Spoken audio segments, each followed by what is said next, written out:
วิธีធ្វើជ្រក់ត្រកួនញ៉ាំជាមួយគោងៀតជាមួយត្រីអាំងនាងខ្ញុំដាក់អំបិលមកច្របាច់ឲ្យវាទន់ឃើញដូចទន់បែបហ្នឹងមក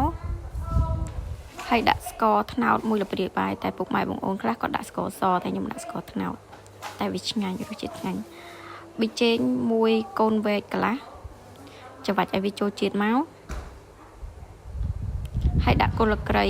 3ដើមឬទៅ4ដើមមកច្របាច់ឲ្យវាចូលជាតិហើយដាក់ក្រូចឆ្មាតាមជូរដែលការយើងស្រឡាញ់ណាពុកម៉ែបងអូន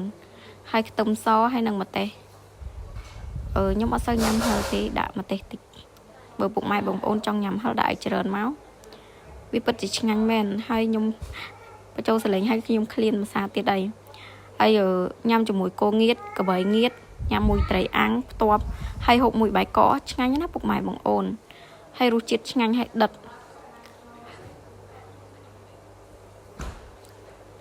ឆ្ងាញ់មែនពុកម៉ែបងអូនបញ្ចូលសលេងឲ្យនៅចង់ញ៉ាំទៀតអរគុណច្រើនដែលតាមដាន